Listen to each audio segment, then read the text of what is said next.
पैसा नहीं, कुछ लालच नहीं मेरा। इसलिए पहले मैं आपसे कनेक्ट होऊंगा, इसलिए पहले आपसे मैं पूछूंगा।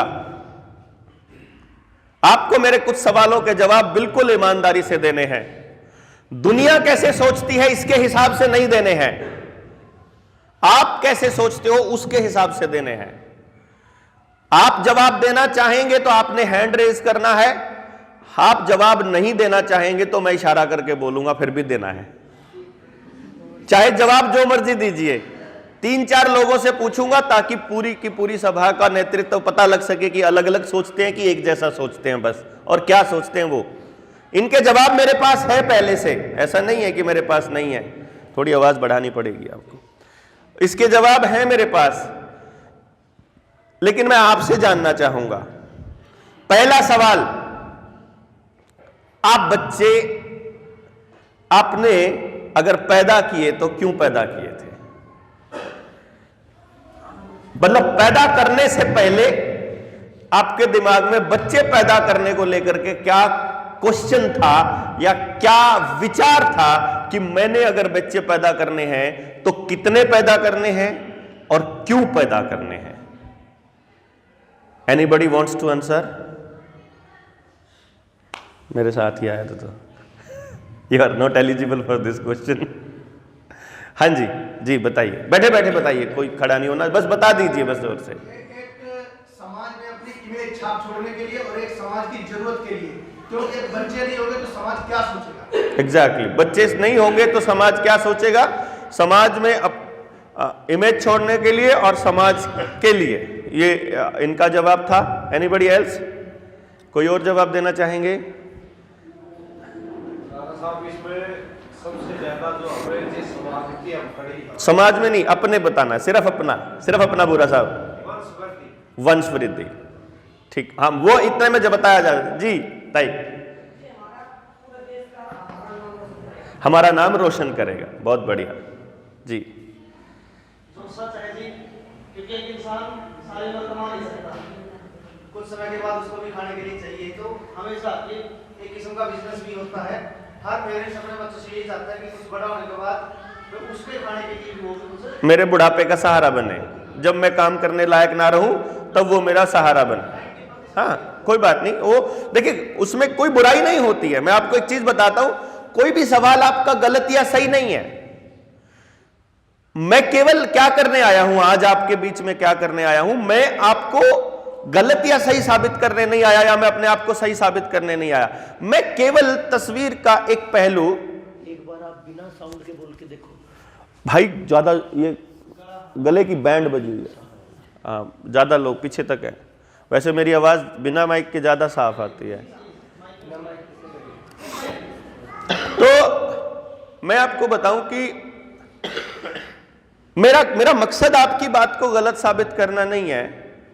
मेरा मकसद है आपको उस चीज का दूसरा पहलू दिखाना। जैसे अभी 5 लोगों ने बोला, 5 का मकसद अलग था, 4 लोगों ने बोला। अब ये जो आपको डेस्क जो नजर आ रहा है ना, ये डेस्क ऐसा नहीं है जैसा आपको नजर आ रहा है। यही डेस्क अगर आप इधर से देखेंगे तो खोखला है, इधर से आपको ऐसा लग रहा है कि ये बिल्कुल सॉलिड है, इधर से देखोगे तो पूरा खाली है। ये देखो लात अंदर घुस गई इसके अंदर, उधर से नहीं घुसेगी, आपको नजर ही नहीं आएगा। अगर मैं आपको ये कहूं इसके अंदर लात डाल के दिखाओ तो आप नहीं डाल, आप सोच भी नहीं पाओगे, क्योंकि इधर से आपको ये बंद नजर आ रहा है और मैं इधर से आगे आपको पूछ रहा हूं तो उसका मतलब अलग है। और जब मैं इधर से बता रहा हूं या उधर से बता रहा हूं, आप इस डेस्क के जिस एंगल पर बैठे हैं आपको चीजें वैसी ही नजर आएंगी। इसलिए आप गलत नहीं है, आपको जो तजुर्बा मिला, आपने जो एक्सपीरियंस लिया वो सही है। मैं केवल अपना तजुर्बा और अपना एक्सपीरियंस बताऊंगा जिससे आप तस्वीर के वो दूसरा पहलू भी जान पाए।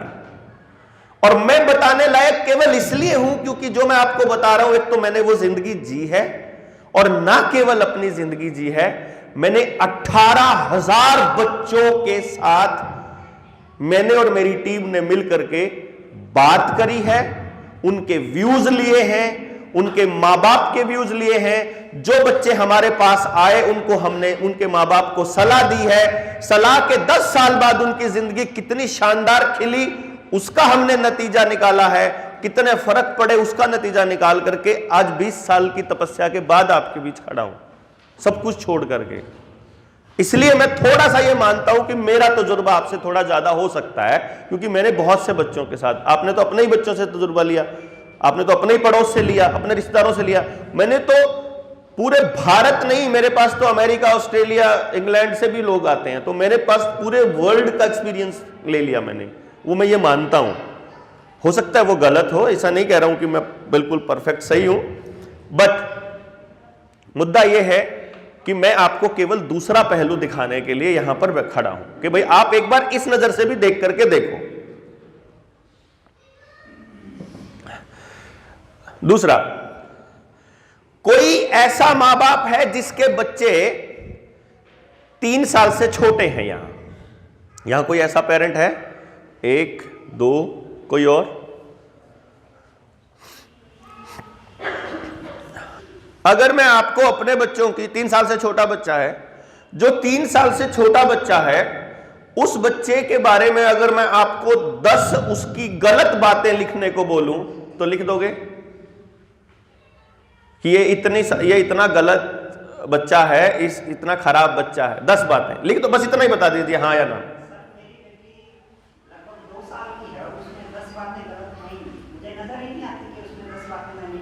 हाँ वही मैं पूछ ही रहा हूं, खाली लिख दोगे? नहीं,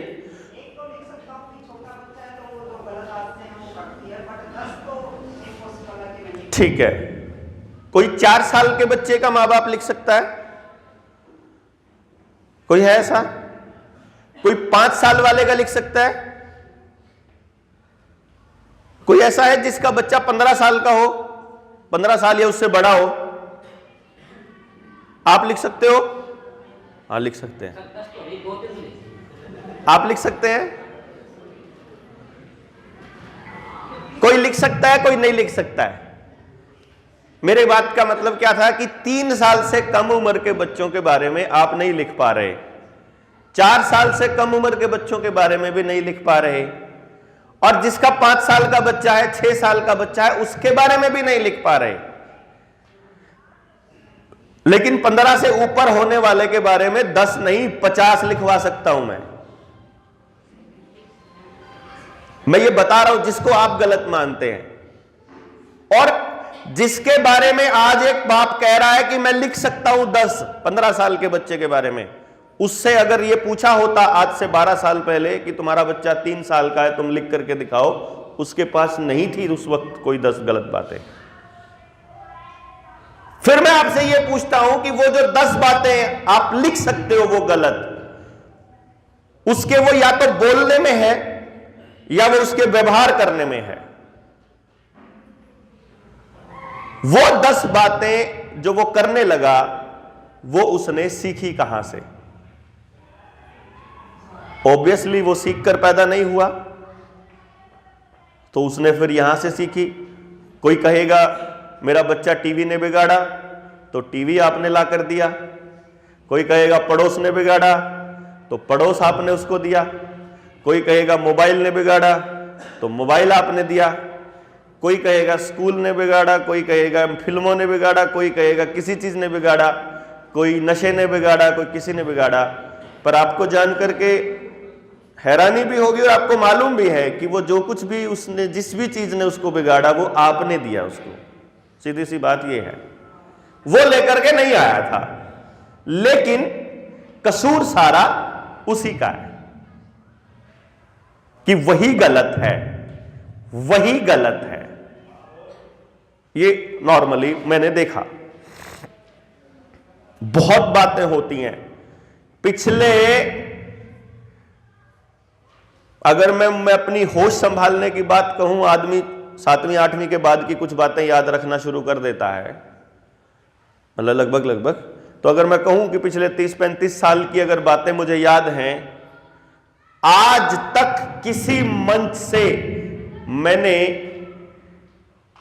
इसके अलावा कुछ और नहीं सुना कि भाई आदर्श विद्यार्थी होने चाहिए, विद्यार्थियों को ऐसा होना चाहिए, विद्यार्थी ऐसे हो, बच्चे ऐसे हो, बच्चों को ऐसा करना चाहिए। आज तक किसी भी मंच से मुझे यह नहीं सुनाई दिया कि आदर्श बाप ऐसा होना चाहिए, आदर्श मां ऐसी होनी चाहिए, आदर्श स्कूल ऐसा होना चाहिए, आदर्श समाज ऐसा होना चाहिए, आदर्श दादा ऐसा होना चाहिए, आदर्श टीचर ऐसा होना चाहिए, आदर्श मुख्य अध्यापक ऐसा होना चाहिए, आदर्श उसको अलावा बाकी सब आदर्श होने चाहिए, मेरा यह मानना है।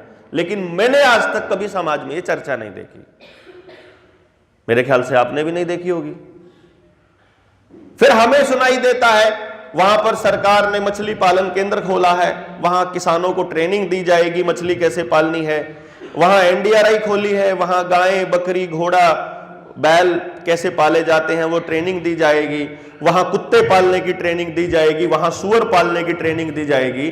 पर इंसान का बच्चा कैसे पालना है, इस पे आज तक बात करते हुए मैंने किसी को नहीं सुना।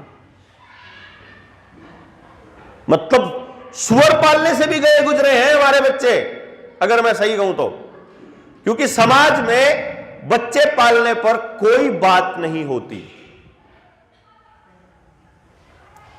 कोई चर्चा ही नहीं है। और पिछले 50 साल का मैं आपको अपना तजुर्बा लिख करके बोलूं कि पिछले 50 सालों में समाज में मां बाप के बच्चे के साथ रिश्ते बिगड़े हैं कि सुधरे हैं, तो सबका एक ही बात जाएगा, बिगड़े हैं। छोटे बच्चों के लाड प्यार की बात नहीं कर रहा हूं, छोटे बच्चों को भाई पहले मां बाप गोदी में नहीं उठाते थे, बाप गोदी में नहीं उठाता था, अब तो वो उसको लेके घूमता, वो नहीं कह रहा हूं। जब वो बच्चा होश संभाल लेता है 18 साल के बाद, तब आपके साथ उसका रिश्ता कैसा है, मैं उसकी बात कह रहा हूं। आज से 50 साल पहले के रिश्ते खराब हो चुके हैं, मां बाप के साथ भी, समाज के साथ भी, नौकरी के दौरान भी, टीचर्स के साथ भी, विद्यालयों में भी, सब जगह टोटली खराब हो चुके हैं। इसका मतलब यह है, मैं ये मानता हूं कि जिस दिशा से हमारा समाज किसी गति से किसी दिशा में जा रहा है, यदि हमने बैठकर उस पर सोचा नहीं तो हालात और खराब होने वाले हैं।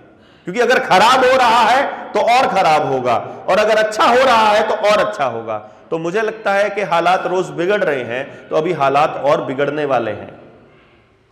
अगर पहले से ज्यादा नशा आज आ गया है बच्चों में, तो कल को ज्यादा आने वाला है। अगर पहले से ज्यादा पॉर्न साइट देख रहे हैं बच्चे, पहले से ज्यादा अश्लील वीडियोस देख रहे हैं, तो आने वाले वक्त में और ज्यादा देखने वाले हैं। अगर पहले से ज्यादा क्राइम हो चुका है तो और ज्यादा होने वाला है। अगर पहले से मतलब डिप्रेशन ज्यादा बढ़ गया है तो और बढ़ने वाला है, बीमारियां बढ़ी हैं तो और बढ़ने वाली हैं, अकेलापन बढ़ गया है तो और बढ़ने वाला है। तो आपके बच्चों का भविष्य कैसा होने वाला है, उसकी एक तस्वीर आपको दिख जाए तो आपको समझ में आ जाएगा। बच्चे पैदा करने पर आपने बोल दिया, अगला स्टेप मैं आपसे पूछ रहा हूं, आप अपने बच्चे को स्कूल क्यों भेजते हैं? क्योंकि बहुत बड़ा रोल है स्कूल का, और बहुत बड़ा अहम डिसीजन होता है मां बाप का। इस बारी में भी चर्चा करने में 6-6 महीने लग जाते हैं कि बच्चे को कौन से स्कूल में करवाएं, और अगर इस स्कूल में एडमिशन नहीं होता है तो किस में करवाएं, और इसमें नहीं होता है तो किस में करवाएं। इसका मतलब एडमिशन करवाने से पहले वो माँ बाप अपने बच्चे के बारे में भविष्य को लेकर के सुनिश्चित करना चाहता है कुछ चीजें। वो कौन सी चीजें हैं जो उस स्कूल में वो देखता है कि मेरे बच्चे को इस स्कूल से ये चीज मिलनी चाहिए। एनीबॉडी? सबसे पहले तो बता साहब, बैठे बैठे ही बोलिए। एक तो एजुकेशन सिस्टम ही देखते हैं। आप क्या देखते हैं स्कूल में एडमिशन करवाने से पहले? ना हाँ, स्कूल का एजुकेशन सिस्टम वो तो करिकुलम, उसका जो रिजल्ट है, रिजल्ट, ये मेन पॉइंट है। रिजल्ट मतलब वहां से कितने बच्चों का सिलेक्शन कहां होता है, कितने बच्चों का एडमिशन कहां होता है। ठीक है जी। क्या सीखता है, क्या पढ़ता है, उसके बाद मैं ये सोचता हूँ सर कि जो बच्चों को हम स्कूल भेजते हैं, जो एज अ पेरेंट, तो हम ये सोचते हैं कि बच्चा पहले तो एक सोसाइटी में घुल मिलना सीख जाएगा। एग्जैक्टली, सोशलाइजेशन हो जाएगा। एक डेफिनेटली ये तो है कि जो बुकिश जो नॉलेज है वो तो धीरे धीरे उसको ग्रास्प करनी है। बट जब जाएगा तो उसके साथ वो व्यवहार भी सीखता है वहाँ पे कई सारी चीज़ें। एग्जैक्टली। जैसे गुड मॉर्निंग बोलना, गुड इवनिंग बोलना, ये व्यवहार में आता है ना। तो एक एजुकेशन एक जरूर ठीक है, रिजल्ट तो बहुत लेट आता है बिल्कुल। अगर आप बाद में भेजोगे, लेकिन ओवरऑल वो बच्चा जो सीखता है और कैसे वो फिजिकली मेंटली डेवलप होता है वो बहुत इंपॉर्टेंट है किसी भी स्कूल में भेजने के लिए। अच्छा सर के लिए, हाँ ये दे दीजिए। नहीं मेरे को जरूरत नहीं है। हाँ ना, वो इसमें आवाज़ के लिए ठीक रहेगा। सुन लिया ना। हाँ ठीक है। सोशलाइजेशन इज द मेन मतलब कोर्स। और कोई पीछे से बोलना चाहेंगे और उधर से बोलना चाहेंगे, वो रहे आगे। आप उधर श्रीकांत भाई, उधर से। हाँ बताइए, बोल दीजिए। बच्चे का कैरियर भी बनता है, कैरियर को भी हम ध्यान में रखते हैं कि अगर करियर। बच्चा जिस स्कूल में जाता है, बच्चा जिस स्कूल में जाता है उसका कैरियर को भी ध्यान रखते हैं। हाँ हाँ पीछे दीजिए, आप पीछे दीजिए। हाँ हाँ अगर उसका अच्छा स्कूल है तो हम सोचते हैं कि वो अच्छा वहाँ से गेन करेगा और हाँ, अच्छा मतलब करियर कहने का मतलब, बिल्कुल बिल्कुल हम एक लाइन में बोल सकते हैं करियर। हाँ जी।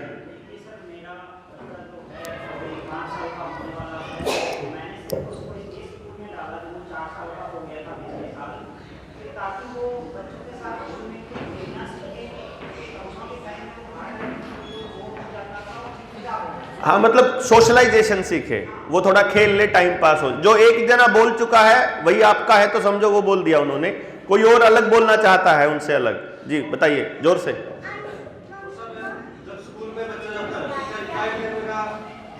डिसिप्लिन, हाँ मतलब लास्ट में डिसिप्लिन फाइनली। हाँ ये डिसिप्लिन के लिए भेज रहे हैं, कोई करियर के लिए भेज रहा है, कोई सोशलाइजेशन के लिए भेज रहा है, कोई उसको घर से टाइम पास हो जाए इसलिए भेज रहा है, कोई मम्मी सारा दिन उसको नहीं संभाल सकती है अकेली तो छोटो प्ले स्कूल ही भेज दो, थोड़ा टाइम पास हो जाएगा इसलिए भेज रहा है।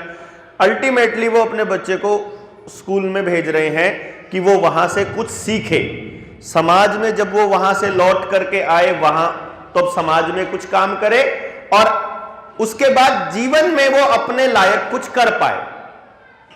दोनों ही चीजें ना। देखो मूल में जो माँ बाप के भावना है वो ये है कि मैं अपने बच्चे को स्कूल में इसलिए भेज रहा हूं कि वहां पर वो अपने जीवन में उपयोग होने वाली सारी चीजें सीखे, फिर उसके बाद जब वो स्कूल से बाहर आए तो वो समाज के भी काम आए और अपने लिए भी वो कुछ कर सके। ये दो ही चीजें मूल में हैं कुल मिलाकर के। करियर भी उसी का हिस्सा है, कहीं पे एडमिशन होना हो वो भी उसी का हिस्सा है, कोई नौकरी मिलनी हो वो भी उसी का हिस्सा है, बिजनेस की तरफ जाना है वो भी उसी का हिस्सा है, वो सब उसी के हिस्से हैं। तो अल्टीमेटली हमारा जो पर्पस है वो है स्कूल में भेजने के पीछे बच्चे को उसकी जिंदगी के लिए तैयार करना।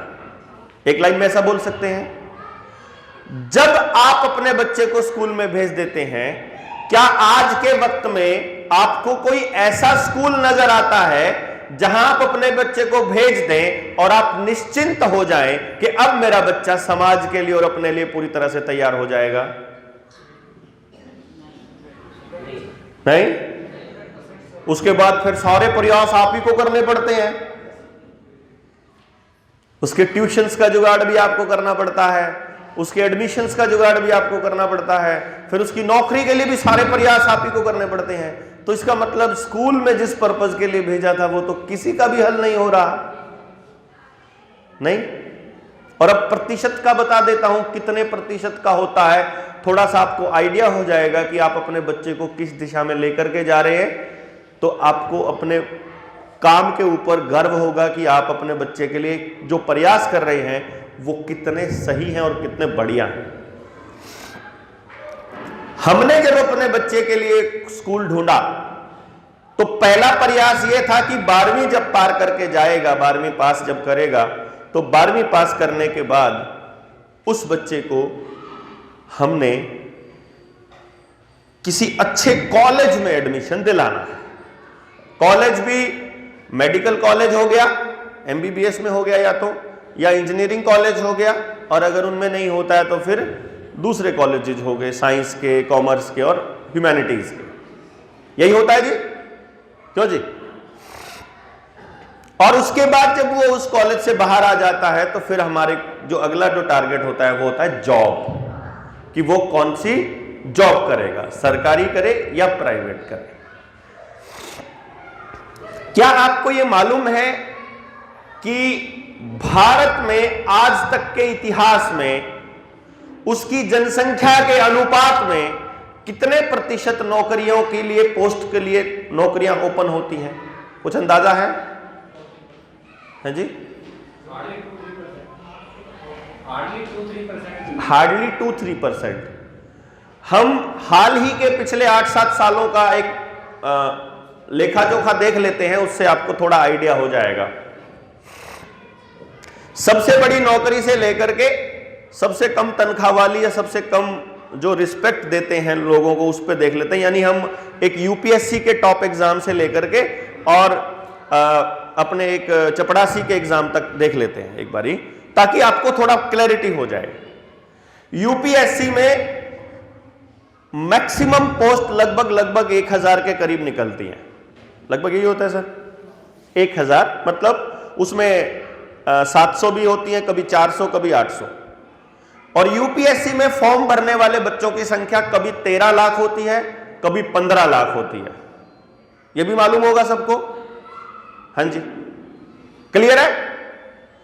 यूपीएससी में मान लो किसी बच्चे का एडमिशन नहीं हुआ, मान लीजिए उसमें सॉरी सिलेक्शन नहीं हुआ, तो उसका क्या कारण हो सकता है? बताइए, बताइए, बस 2-3 एकदम से बोल दीजिए, क्या कारण हो सकता है?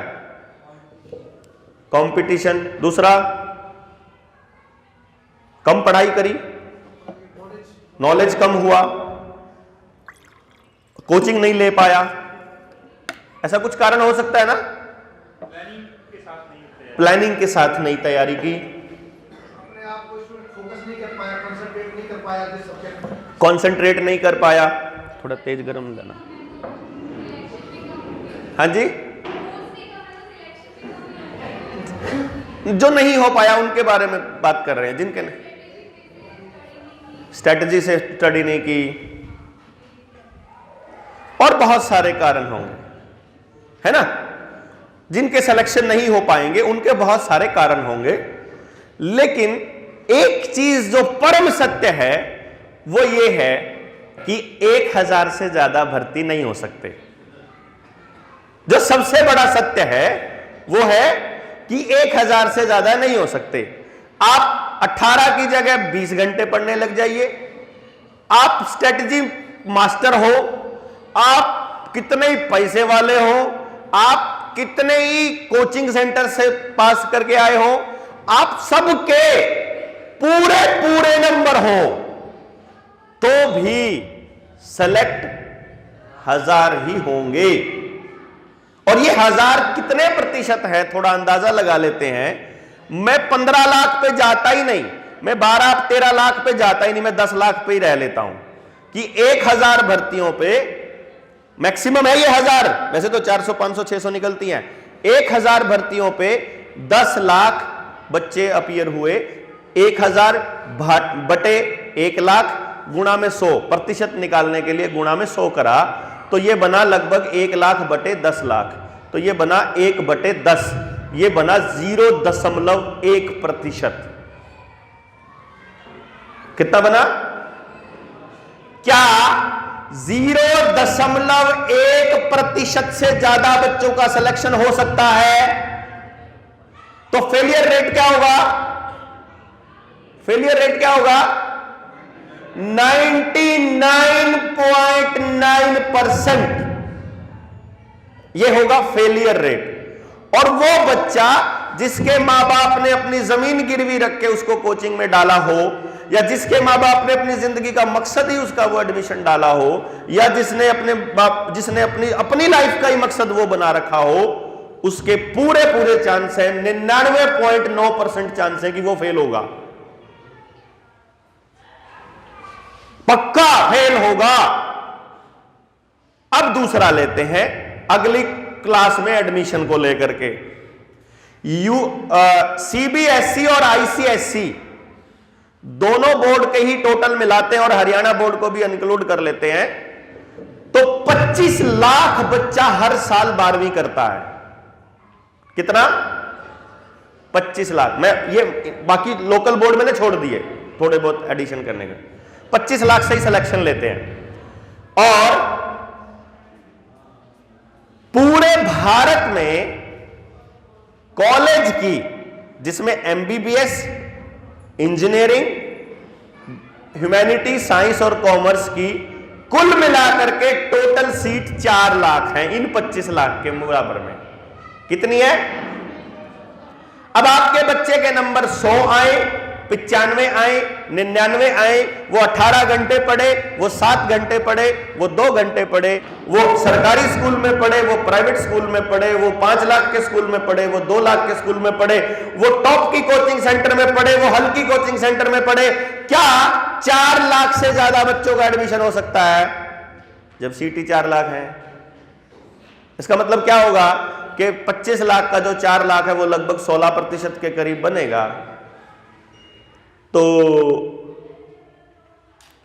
16-17% बच्चों का एडमिशन होगा। कितने? 84 से 85% बच्चे, 83-84% बच्चा होगा जिसका एडमिशन पक्का नहीं होगा, यानी फेलियर रेट हुआ 83-84% एडमिशन में। और फिर गांव का वो आदमी जिसका बच्चे का एडमिशन नहीं हुआ, वो ये कहेगा ये निकम्मा पढ़ लेता तो इसका एडमिशन हो जाता, ये थोड़ी और मेहनत कर लेता तो इसका एडमिशन हो जाता। अब आते हैं सबसे छोटी भर्ती पर। चपड़ासी की सबसे बड़ी भर्ती, हरियाणा जब से बना है उसके इतिहास की सबसे बड़ी भर्ती पिछले प्लान में खट्टर सरकार ने करी थी। 18,000 भर्तियां निकली थी और उसमें जो फार्म भरे गए थे वो 22 लाख फार्म भरे गए थे। इसका मतलब क्या हुआ? अगर मैं इन सारी पिछली बातों का निचोड़ फाइनल बताऊं कि 22 लाख में से 18,000 भर्ती हुए और 21,82,000 मां बाप आज भी अपने बच्चे को रोज ये कह करके सोते हैं कि फालतू मत बोल, चुपचाप बैठा रहो, अपना काम कर ले, डंगरा ने पानी पाला, तेरे पे तो चपड़ासी का पेपर भी पास नहीं होया। हो ही नहीं सकता। और अगर 18,000 बटे 22,000 करोगे तो यह भी 0% में ही आएगा, 1% से भी कम। कितना? 1% तो मैक्सिमम है भाई साहब, मैक्सिमम। बड़ी से बड़ी भर्ती और थोड़े से थोड़े फार्म में है 1%। तो अदरवाइज जो प्रतिशत मिलेगा पास का, परसेंटेज का, वो 1% से कम मिलेगा और जो फेलियर का जो परसेंटेज होगा वो 99 समथिंग के ज्यादा मिलेगा। इसका मतलब आप अपने बच्चे को जिस भी दिशा में लेकर के जा रहे हो उसमें पूरे चांस है, 99.9% चांस है कि आपका बच्चा फेल होएगा। और एक फेलियर इंसान जिसके ऊपर रोज तबका लगता है फेलियर का, रोज, बताऊं कैसे? रोज का खेल बता देता हूं। कौन कौन है जो कभी भी अपने बच्चे की पीटीएम में गया हो? है कोई? कभी पीटीएम में नहीं गए? अब मैंने पूछा एक बार भी गए हो तो हाथ खड़ा करो, 2 बार गए हो तो हाथ खड़ा करो। हाथ खड़ा करो ना, क्या दिक्कत है? हाथ लगभग सारे मां बाप अपने बच्चे की पीटीएम में गए हैं। मैं लगातार 11 साल गया, हर पीटीएम में गया। हर पीटीएम में जहां बीच में मैडम बैठती है उस मैडम के सामने वाला जो बेंच होता है वो उस बच्चे के लिए होता है जो रिपोर्ट करने आता है, उससे साइड वाले बेंच पे बैठा हर पीटीएम में, सबसे पहले जाके बैठा।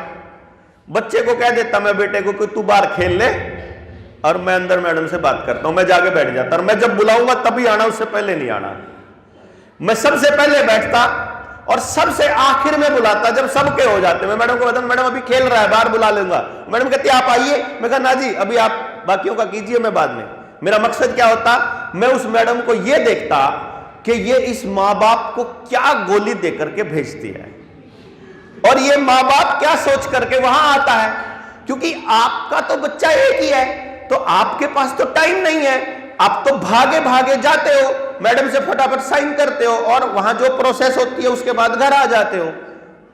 मेरे पास तो टाइम मेरे पास भी नहीं था, पर मेरी लगन थी, क्योंकि मेरा टारगेट बच्चे थे, क्योंकि मेरा टारगेट टीचर थे, क्योंकि मेरा टारगेट सिस्टम था। तो मुझे समझना था कि हो क्या रहा है, तो मैं आपको वो बता रहा हूं जो हो रहा है। मैं आपको वो बता रहा हूं जो हो रहा है। और मैडम बैठी है अपना रजिस्टर खोल के, उसके साथ में उसने देखा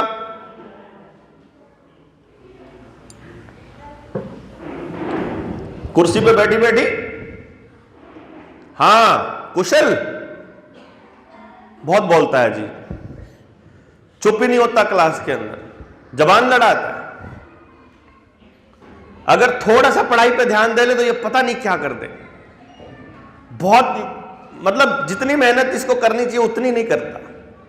बेटा बहुत तेज दिमाग है तेरे में, तू कर सकता है, यू कैन डू बेटर। आप थोड़ा ध्यान दीजिए, मम्मी को बोलेंगे, पापा को बोलेंगे, थोड़ा ध्यान दीजिए जी इसकी तरफ, घर पे थोड़ा टाइम लगाइए, इसकी थोड़ी ट्यूशन में क्या कुछ एक्स्ट्रा क्लास ज्वाइन कराइए, पर ये कर सकता है। अच्छा ठीक है जी। अगला आता है, लगभग इन्हीं में से कोई एक डायलॉग उसके लिए होता है, या कोई और होता है, कोई और? एक भी बच्चे को एक भी डायलॉग अलग नहीं। तेरे मैथ्स में थोड़े कम है, फिजिक्स में थोड़े ज्यादा, या साइंस में मेहनत पढ़ता तो है ये, पर नंबर नहीं आ पाते। मैडम लगा तो रहता है जी घर में, क्या करें मैडम, घर में तो सारा दिन टीवी देखता रहता है। मम्मी ये सोच के आती है, क्योंकि पीटीएम से 3 दिन पहले ही होता है, चलिए तो अब की बार पीटीएम में तेरी मैडम को बताऊंगी, और मैडम वेट कर रही होती कि इसकी मम्मी आएगी तब देखेंगे, इसके पेरेंट्स आएंगे। अच्छा दोनों को टेंशन ये है कि हमारे वाला बच्चा नहीं कर रहा। कर क्या नहीं रहा? सबको अपना बच्चा कहां पे चाहिए? क्लास में टॉप पे, पहले नंबर पे चाहिए, पहला रैंक चाहिए सबको। मान लेते हैं 40 बच्चों की क्लास है, ठीक है, कितने बच्चे पहले रैंक पे रह सकते हैं? कितने? सारे के सारे 24 के 24 घंटे पढ़े तो भी, सबको सारा सिलेबस आता हो तो भी एक ही रह सकता ना, एक रैंक तो एक को मिलेगा। भाई अगर पढ़ने वाले लोगों को मालूम है कि अगर सबके बराबर नंबर आ गए तो पहले चेक, मतलब बराबर आ गए, 100 में से सबके 90 आ गए बोलना, तो पहले यह चेक होगा कि मैथ में किसके ज्यादा, फिर चेक होगा कि फिजिक्स में किसके ज्यादा, फिर केमिस्ट्री में किसके ज्यादा, फिर चेक होगा कि नंबर तीनों में बराबर आ गए, डेट ऑफ बर्थ किसकी छोटी कम है। चाहे सिलेक्शन का प्रोसीजर कोई भी हो, लेकिन पहले रैंक पर एक ही बच्चा आएगा, एक ही बच्चा दूसरे पे आएगा, एक ही बच्चा तीसरे पे आएगा। इसलिए पक्का है आपका बच्चा पहले से लेकर 40वें रैंक तक आएगा। अब पहले वाले की मां को टेंशन है कि इसका एक रैंक ना छिन जाए, एक दिन की क्लास भी छूट गई तो सत्यानाश हो जाएगा, एक दिन भी तैयारी नहीं हो पाई, एक क्वेश्चन भी रह गया तो गड़बड़ है। और जो बाकी के हैं उन 39 की टेंशन यह है कि हमारे वाला पहले पे कैसे पहुंचे। लेकिन स्थिति की विडंबना यह है मेरे दोस्तों कि अगर मेरा बच्चा दूसरे नंबर पर आता है और बुरा साहब का बच्चा पहले नंबर पर आता है, तो विडंबना यह है कि मेरे बच्चे को पहले नंबर पर लाने के लिए मुझे यह सोचना ही पड़ेगा कि इसके बच्चे का बुखार क्यों नहीं हो जाए पेपर वाले दिन, जो अगर बराबर पर्चा पड़ता होता। मतलब मुझे दूसरे के बच्चे के लिए बुरा सोचना ही पड़ेगा अगर मैं अपने बच्चे को पहले पर लाना चाहता हूं। तो हम इनडायरेक्टली बुरा कहते नहीं है, इसीलिए डायरेक्टली एक ही काम करते हैं कि उसके वाले से बढ़िया कोचिंग सेंटर में डालो, उसके वाले से ज्यादा पढ़ाई करवाओ, उसके वाले से ज्यादा फैसिलिटी दो, उसके वाले से ज्यादा बढ़िया जगह पे रखो, उसके वाले से ज्यादा बड़ा मकान दो, उसके वाले से ज्यादा वो चीजें दो, ताकि आप उसके ऊपर उससे ज्यादा बड़ा एहसान लाद सको कि तेरे लिए इतना कर दिया तो अब तेरे को फर्स्ट आना ही पड़ेगा ना। डायरेक्टली इनडायरेक्टली हम लोग वैसे आते हैं ना। और अल्टीमेटली जो रिजल्ट है वो वही होगा कि एक ही आएगा पहले नंबर पर।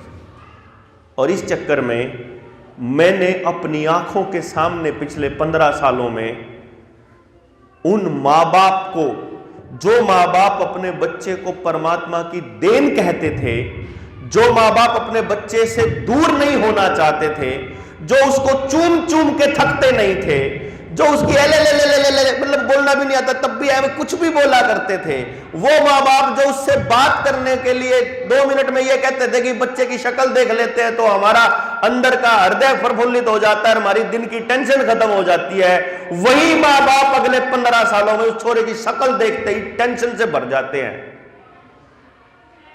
कि इसका क्या होगा, इतना कंपटीशन है, दुनिया में आग लगी पड़ी है, ये अगर नहीं हुआ तो क्या होगा, और वो उससे बात करना भी छोड़ चुके हैं। मैंने देखा अपनी आंखों के सामने, मतलब वहां से यहां तक आते आते। मैं जब पीटीएम में 11वीं क्लास में जा रहा हूं या 10वीं क्लास में जब पीटीएम में जाता हूं तो मैं उसका अटेंडेंस का रिकॉर्ड चेक करता हूं। सारे प्राइवेट स्कूलों का रिकॉर्ड चेक कर लीजिए, जा करके पूछिए मैडमों से कि जब बच्चा नर्सरी में आता है तो हर पीटीएम में 100% अटेंडेंस होती है मां बाप की, और दोनों मां बाप आते हैं, और एलकेजी में भी दोनों आते हैं, और यूकेजी में फिर एक आना शुरू होता है किसी किसी का, और फिर पहली दूसरी चौथी पांचवी छठी सातवीं तक जाते जाते चली जाइए ना, वही बात कहनी मैडम ने, और कुछ कहती तो है नहीं है। और 10वीं तक आते आते स्कूल का कोई स्थान ही नहीं बचता जीवन में, जिसको आपने ये कहा था कि हम अपने बच्चे को सोशलाइजेशन के लिए भेजते हैं, वही स्कूल आपके बच्चे को एंटी सोशल बना रहा है। वही सिस्टम आपके बच्चे को, क्योंकि आपके जगह समाज में अगर तय करनी है तो आपको बाकी बच्चों का अहित सोचना पड़ेगा ना, आपको उससे आगे भागना पड़ेगा। अभी जैसे 10वीं क्लास में मेरे बच्चे के स्कूल का टीचर मुझे बोलता है कि बलारा जी एक बार आना, मैं आ गया। मैं कहा हाँ जी बताइए, आपसे कुछ कहना था, बताइए, बुरा मत मानना। मैं कहा बताइए सर, मैं बुरा क्यों मानूंगा, आप मेरे बच्चे के शिक्षक हैं।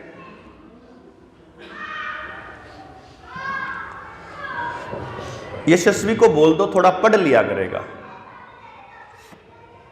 मैं कहा बिल्कुल ही नहीं पढ़ता क्या? करे जी पिछले 4 महीने से किताब को हाथ नहीं लगाया इसने, ना कोई असाइनमेंट पूरी करता है ना कोई होमवर्क करता है। तो मैंने तो एक ही लाइन बोली, माँ फिर गुरुजी फिर आपके टीचर्स को पढ़ाना नहीं आता होगा जी। मेरा बच्चा तो पढ़ने का शौकीन है, 2500 किताबें पढ़ चुका है वो, तो उसको तो पढ़ने की लत है। वैसे ही मैंने तो उसको स्कूल में इसलिए भेजा था कम पढ़ेगा। अगर वो आपको इस बात की चिंता है कि मेरा बच्चा पढ़ नहीं रहा, इसका मतलब है कि आपके टीचर्स को पढ़ाना नहीं आता। ऐसा कैसे हो सकता है? बाकी बच्चे भी तो पढ़ रहे हैं। नहीं नहीं, बाकी बच्चे याद कर रहे हैं, बाकी बच्चे रट्टा मार रहे हैं, बाकी बच्चे पेपर के लिए पढ़ते हैं। मैंने अपने बच्चे को जिंदगी में कभी भी पेपर से पहले पढ़ने नहीं दिया। मैं तो एग्जाम की डेट शीट आने के बाद पढ़ाई का कॉलम बंद कर देता हूं घर में कि अब डेट शीट आ गई है, अब नहीं पढ़ना, जो आज तक पढ़ा है उसी से चले जाइयो। पेपर में नंबर तेरे 0 आए कि 10 आए, आई डोंट केयर, क्योंकि तेरे नंबर कितने ही आएंगे तू मेरी औलाद रहेगा, ये परम सत्य है। मैं तुझसे उतना ही प्यार करूंगा, ये भी परम सत्य है। तू नौकरी चपरासी की करे या तू मास्टर लगेगा कि तू डीसी बनेगा, मुझे कोई फर्क नहीं पड़ता, मैं तुझसे उतना ही प्यार करूंगा। और तू जीवन में अगर कभी कोई गलत काम करके आया, तू अगर जीवन में अपराधी बना, कल को तू रेपिस्ट बना, तो यकीन मान तेरी कोई गलती नहीं, क्योंकि मैं तुझे वो संस्कार नहीं दे पाया, मेरी ही गलती है। इसलिए तेरे को टेंशन लेने की जरूरत नहीं है, क्योंकि मैं कसूरवार हूं कि मैं तुझे ऐसा समाज नहीं दे पाया जिसमें तू वो बन सके जिसकी मैंने उम्मीद करी। मेरी गलती है ना, उसकी कैसे हो सकती है यार? और मैं जब गलती मानता हूं, जिस दिन मेरे बच्चे ने मुझे पहली बार कहा कि पापा आप तो झूठ बोलते हैं, उस दिन मैंने आंख खोल करके देखा कि यार मैं तो सच्ची में बोलता हूं। लेकिन उसने किस बात से कहा? उसने तो छोटी सी बात से कहा। आप देखिए, मेरा बच्चा मुझे 3 साल की उम्र में यह कहता है आप झूठ बोलते हैं, और जब मैं पूछता हूं कि मैं कैसे झूठ बोलता हूं तो वो मुझे बोलता है आपने तो कहा था कि रेड लाइट पे रुकना होता है, आप तो नहीं रुके। अच्छा, इस बात का मतलब भी मेरे बच्चे ने नियम बना लिया कि मैं झूठा हूं। मैंने गाड़ी साइड में लगा करके हाथ जोड़ करके माफी मांगी उसी से टाइम उससे, बेटा गलती हो गई, आज के बाद नहीं बोलूंगा। आज के बाद, उस दिन से लेके आज तक रेड लाइट नहीं टूटी अपनी, चाहे वो बैठा हो चाहे ना बैठा हो। मैं 1 नंबर का झूठा आदमी हुआ करता था, मुझे सच बोलना उसने सिखाया। मेरे मन में बिजनेस चलता था, मेरे मन में पैसा चलता था, मुझे उसने सिखाया कि बिजनेस के लिए झूठ बोलना पड़ेगा, तो वो नहीं बोल सकता, झूठ नहीं बोल सकता तो बिजनेस नहीं कर सकता, बिजनेस नहीं कर सकता तो कांटा मारना पड़ेगा। क्योंकि मुझे झूठ नहीं बोलना, क्योंकि मुझे अपने बच्चे से नजर में नजर मिला के बोलना है कि तुम्हारे सामने मैं प्रॉमिस करता हूं कि मैं झूठ नहीं बोलूंगा। उसके लिए दुनिया बनाने के लिए मुझे सब कुछ ही छोड़ना पड़ गया। लेकिन मैंने देखा कि मैंने इतनी बड़ी चीज अचीव करी कि जब मेरे पास 5,000 करोड़ का मालिक अपने बच्चे की काउंसलिंग के लिए आता है और वो ये कहता है वहां बैठ करके कि डॉक्टर साहब जिंदगी बर्बाद हो गई, एक औलाद थी और उसी से बात करने का भी जी नहीं करता, तो इस पैसे का मैं करूंगा क्या। उस वक्त मैं और मेरी घरवाली बैठ के बात करते हैं, मखल्ला इस 5,000 करोड़ वाले तो ऊपर आपा पहुंच गए। क्योंकि हमारे घर में प्यार के अलावा कुछ नहीं, हम कुछ नहीं, हमारे घर में ना पढ़ाई की बात होती, ना करियर की बात होती, ना कुछ बात होती, और हमारा बच्चा हमारी गोदी में हमारे साथ बैठ के घंटों घंटों बतियाता रहता है और हमें मजा ही मजा आता है। वो हमको अपने स्कूल में चल रही हर बात बताता है। उसने बीड़ी का सुट्टा कब मारा उसने वो भी बता दिया, उसने उसको किसने क्लास में कौन लेके आया उसने वो भी बता दिया, उसको किसी को देख करके उसको क्या फीलिंग आती है वो भी बता देता है। और हमें कोई चिंता नहीं होती, क्योंकि हमको मालूम है कि हमारे बच्चे के दिमाग में चल रही हर बात का हमको पता है। हमको ये मालूम है कि हमारा बच्चा कभी गलत रास्ते पर जा ही नहीं सकता, और अगर जाएगा तो उसका जिम्मेदार मैं होऊंगा, मुझे इतना क्लियर पता है, इसलिए वो मेरे को खुद ही बता देगा। तो टेंशन ही कोई नहीं है, जीरो टेंशन। अगर कोई परिवार है तो अपन मौज में है, और मुझे आज तक बच्चों के मामले में जीरो टेंशन परिवार ही नहीं मिलता। और जिस घर में इस बात की फीलिंग है कि मेरा बच्चा फेल होएगा, 99% फेलियर बच्चा, जो मैं क्लास की बात बता रहा था, 40 बच्चों में से 39, अगले 40 में से भी 39, और 40वां जो पहले नंबर पर है उसको भी टेंशन है कि पहले पे ही रहना है। तो अपने समाज का हर बच्चा एक फेलियर की जिंदगी जी रहा है, क्योंकि उसको हर बार ये कहा जा रहा है यू कैन डू बेटर, यानी उसको ये एहसास कराया जा रहा है कि तुमने अच्छा परफॉर्म नहीं किया। उसको कब ये एहसास कराया कि तू सुपरमैन है, तू सुपर है, तू बढ़िया बच्चा है, तू मेरा बच्चा है, तू ये है? कभी भी नहीं। किसने कराया? किसी ने भी नहीं, ना मां ने, ना बाप ने, ना टीचर ने, हेडमास्टर ने, समाज के किसी आदमी ने नहीं। और मैं इतनी क्लियरिटी से कह सकता हूं, जिस बच्चे का सम्मान समाज नहीं करता, कल को बड़ा होकर के वो समाज के लिए कुछ भी नहीं करेगा, कुछ भी नहीं करेगा। उसको केवल ये देखना है कि मैं यहां तक पहुंचा कैसे।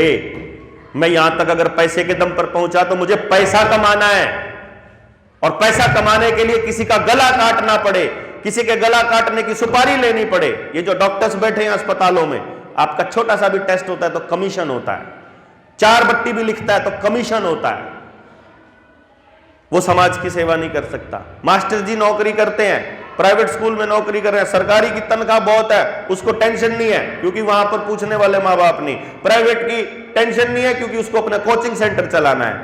आपके बच्चे के लिए किसी को कोई नहीं पड़ी, किसी को भी नहीं पड़ी, क्योंकि जिन लोगों ने आपके बच्चों की ठेकेदारी उठाई उनको मालूम है कि इनके माँ बाप अपने ही बच्चों को रोज लानत भेजते हैं, और ये अपने बच्चों से कनेक्टेड ही नहीं है, ये अपने बच्चों से जुड़े हुए नहीं है। मैं वहां गया कोटा में जाकर के उन बच्चों के बीच 2 महीने 3 महीने रहा। 3 महीने रह करके मैंने उन बच्चों का जो दर्द महसूस किया, यकीन मानिए रोज रात को रोना पड़ता था कि इनके माँ बाप कसाई है। हरामखोरों को समझ में नहीं आता है कि तुम्हारे बच्चे किस हालत में है, कि उनको नंबर चाहिए, नंबर होने चाहिए, चाहे तुम्हें कुछ करना पड़े, नंबर आने चाहिए तुम्हारे, क्योंकि तुमको सबसे आगे दौड़ना है। और वो जो क्लास टीचर मुझे बोलता है कि आपका बच्चा पीछे रह जाएगा, मैंने कहा किससे पीछे रह जाएगा? और आगे ले जाकर किससे आगे निकालूंगा?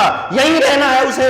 18 साल तक तो घर में कैद करके रख सकता हूं, 18 के बाद इसी समाज में उतारूंगा।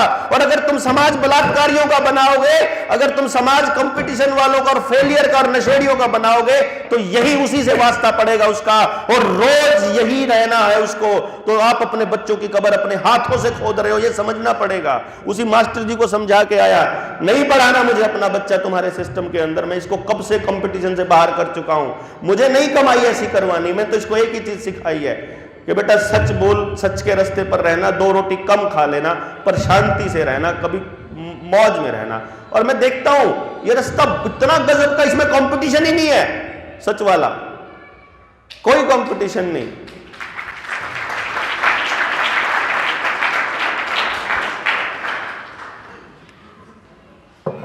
और यकीन मानिए आपके बच्चों की हालत को बहुत अच्छे से समझता हूं मैं, और सच में ये दर्द आता है बहुत, क्योंकि मुझे हर बच्चे में अपना बच्चा नजर आता है।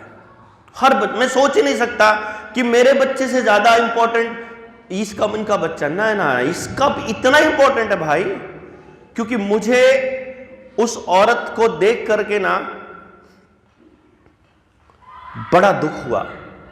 जब मैंने ये बात सुनी थी तो मतलब कलेजा फटने को आता है कि समाज में ऐसे लोग हो गए। वो अपने बच्चे को घर में छोड़ करके और कहीं चली गई अपनी किसी मीटिंग के लिए, नौकरी करती थी उसकी मां, और लेट हो गई वहां से, गाड़ी भगा रही है वहां से, रास्ते में भीड़ है बहुत, और उस भीड़ में उसकी गाड़ी खड़ी हो गई और वो चिल्ला रही है उसको, जल्दी से गाड़ी हटाओ, मेरा बच्चा भूखा है घर पे, मुझे घर पहुंचना है बहुत जल्दी। क्योंकि मैं उसके लिए खाना नहीं बना कर आई, मैंने सोचा टाइम से पहुंच जाऊंगी, लेकिन मैं नहीं पहुंची, तो वो दौड़ रही है और स्पीड के लिए नहीं चल पा रही है, तो झटपटा रही है, उनको गालियां दे रही है जो लोग वहां खड़े हैं। वो लोग खिड़की का दरवाजा खटखटा रहे हैं कि मैडम बच्चे का एक्सीडेंट हो गया, इसको अस्पताल लेके जाना है, कोई किसी बच्चे का एक्सीडेंट हो गया। वो बोलती है मुझे घर पहुंचना है, मैं नहीं जा सकती। कोई नहीं खड़ा हो रहा वहां पे, सबको घर पहुंचना है, सब घर पहुंच रहे हैं, और वो वहां पड़ा है। और वो घर पहुंचती है तो देखती है कि घर पे कोई है ही नहीं है। उसके बच्चे को भूख लगी, और पता लगता है कि 1 घंटे, उसने सोचा आ जाएगा, पड़ोस में खेलने गया, 1-1.5 घंटे बाद अस्पताल से फोन आता है कि जिसकी जेब में से आपका वो मिला था, इस नंबर पर इसलिए कॉल किया है, आपके बच्चे का एक्सीडेंट हो गया था, अस्पताल पहुंचने में देरी हो गई, ज़्यादा ब्लीडिंग होने की वजह से मर गया। कब हो गया? वहां पे हो गया जहां वो भीड़ में फंसी हुई थी, उसी की औलाद था वो, उसको मालूम ही नहीं है, क्योंकि उसको लग रहा है कि मेरा बच्चा तो घर पे है।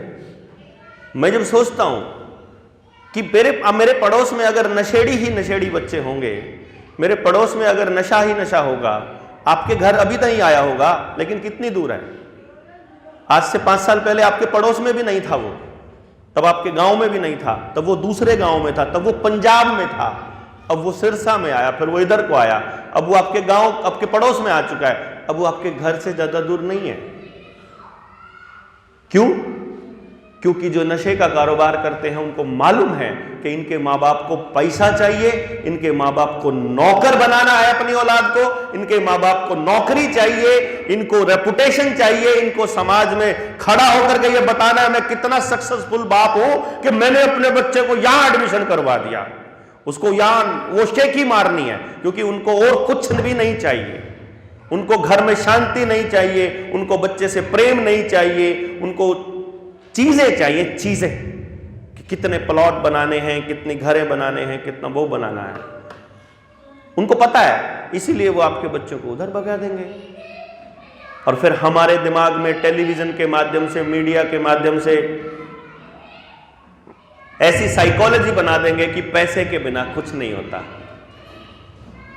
और हम फिर पैसे के पीछे दौड़ना शुरू कर देते हैं। और मैंने अपनी जिंदगी में 43 साल की लाइफ में एक ही चीज जानी है, इंसान के बिना कुछ नहीं होता, आदमी के बिना कुछ नहीं है। पैसे का कुछ नहीं करोगे अगर सुनसान अकेले पड़े हो तो। ये तो जग जूंदियां दे मेले हैं, आप हैं जिंदा तो मेले हैं, नहीं तो नहीं है, कुछ भी नहीं है। आप पड़ोसी हैं, आपके 10 लोग हैं, प्यार ही नहीं है, आपस में बात ही नहीं कर सकते, काहे का पड़ोस, काहे की नौकरी, क्या करोगे? कुछ भी नहीं। और इस प्रोसेस में हम अपने बच्चों को अपने हाथों से बर्बाद कर रहे हैं। और यह फैक्ट है, क्योंकि ये मैंने 1% से कम बच्चों को नौकरी मिलने वाली है सरकारी और प्राइवेट नौकरियों का। और सरकारी का भी मैं बता देता हूं, आप लोगों के कैंपस में बैठा हूं, सीआईएसएफ के कैंपस में बैठा हूं। सीआईएसएफ का अभी एनुअल फंक्शन हुआ था थोड़े दिन पहले। अमित शाह जी ने बोल दिया था कि सीआईएसएफ ऐसा कुछ जुगाड़ करे कि हम